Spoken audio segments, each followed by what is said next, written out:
Hi, this is BJ from Digital Mind. I was just shooting a short video on the 7 steps to get work-life balance as a freelancer.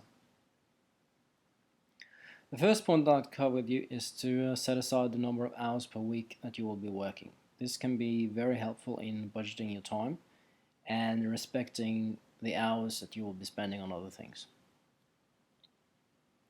Secondly, create a work schedule and a workspace that is sufficient for you.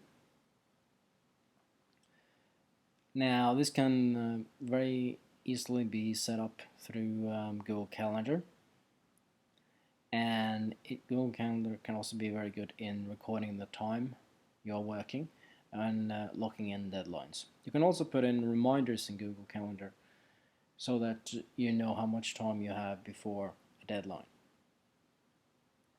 3. Measure the time that you are spending. Now, I would suggest that you measure the standard assignments that you get. For instance, writers tend to get a lot of assignments on writing blog posts. Then I would suggest that you also measure how much time you spend on new assignments and try to reduce that learning curve as much as possible. Then I would suggest that you measure the time that you spend applying for jobs. A lot of freelancers tend to not measure this, and it's a little bit sad because it ends up increasing the time that they spend working because it's not really recorded.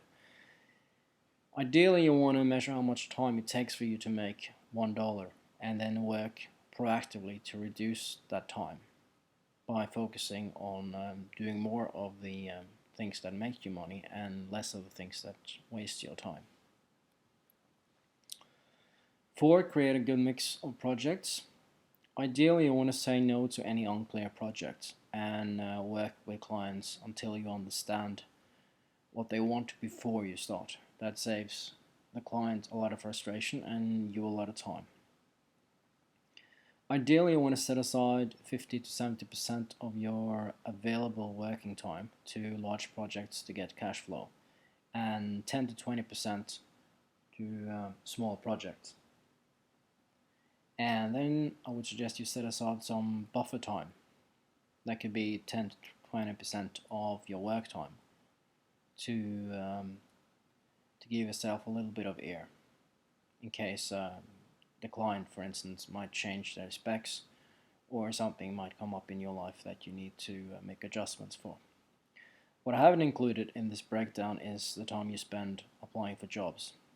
For new freelancers, this breakdown might not make a lot of sense, so you might spend proportionally more time looking for work, while more experienced freelancers might have such a good profile that they might actually not spend any time looking for work. Work comes to them.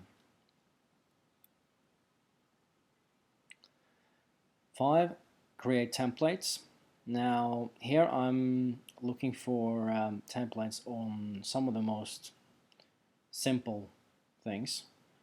You're looking for templates for applications. Whenever you're putting in an application, ideally you want to have a folder of standard elements that you can take from and just make small adjustments so that it appears to prospective clients that you are tailoring something to them. Then I suggest you create templates for standard assignments. For instance, article writing, I've already mentioned. Web development is another category. It might also make sense to create a questionnaire for new clients and standard types of assignments so that you get all the work before you get all the questions that you need answered before you start, and so that you can basically stop having to go over and over with the client to get answers specific things, and it gives you a good starting point to say to the client in case there are any changes, but you agree to this, and then you can be more efficient in your communication. Also, it can be an idea to create templates for handling work after it has been done. For instance, could create templates for testimonials. where you might, after having received good feedback from a client, say, well, how about you share it with your friends on LinkedIn, or provide additional incentives for them to get back to you. 6, reduce your availability. And this is probably not very common among freelancers, but it's still very important in creating a good work-life balance. Turn off work-related devices from time to time. Set your available hours, and respect them by getting back when you are in your workspace. This is mainly so that you stop thinking about work all the time, which can be a problem for some freelancers.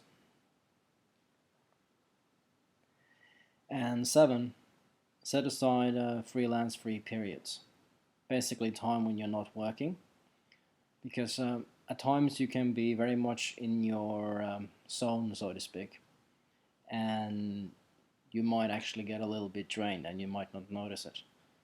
So set aside time to charge your batteries, and if you decide to go off for a period of time, I would strongly suggest that you inform your clients that you might not be available, so that they don't freak out, and of course make sure that any deadline related work is done before you go off the grid.